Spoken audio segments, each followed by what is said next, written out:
in Mexico, it depends on where you live.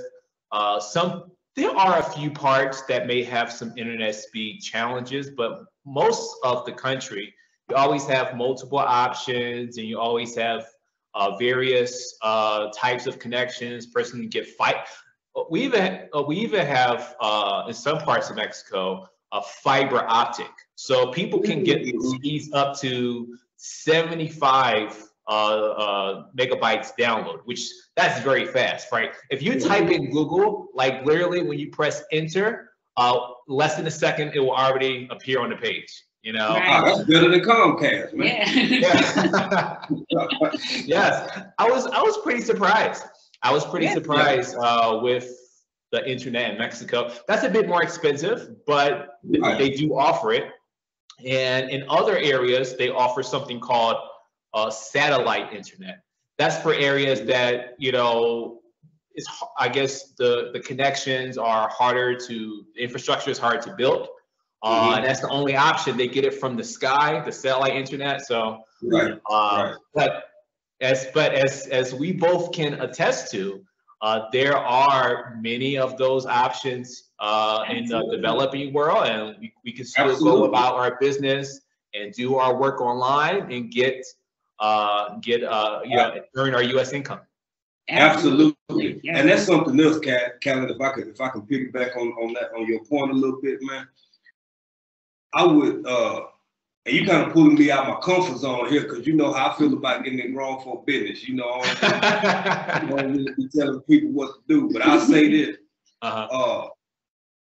be flexible and realize that everything is give and take. There's something that you may feel like you're sacrificing as far as comforts and conveniences in the States, but you'll gain, you know, tenfold with regards to something else if you'll give these what people call less developed places, because I mean, really, all I see is opportunity.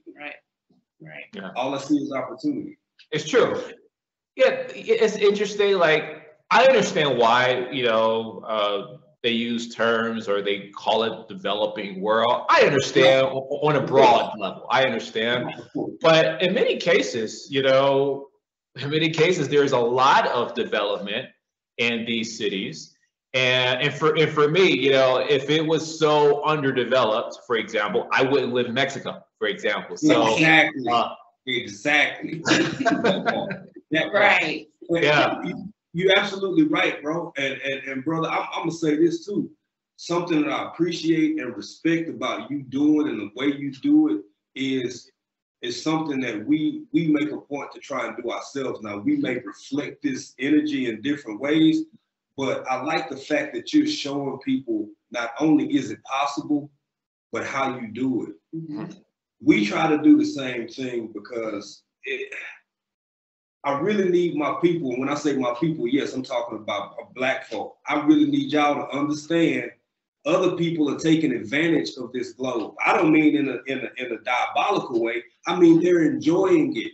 They enjoying its resources. I see every other nationality all over the globe, all over Africa, vacationing, having a great time, living their best life. But for a myriad of different reasons and historical persuasions, we've been led to stay in one spot. And that's unfortunate because, I mean, literally, we're having this conversation. I'm in Tanzania, you're in Mexico, and it's like everybody should be traveling everywhere and seeing everything. And if not to live, at least to visit and find out if you want to make that move or not. I'm all out of coffee. And that's a big problem because that's the fuel that gives me the energy to make you these helpful videos. Visit the link below and consider buying me a coffee, 2 coffees, or whatever monetary amount you choose. I hope to have your support and thank you in advance for your generosity.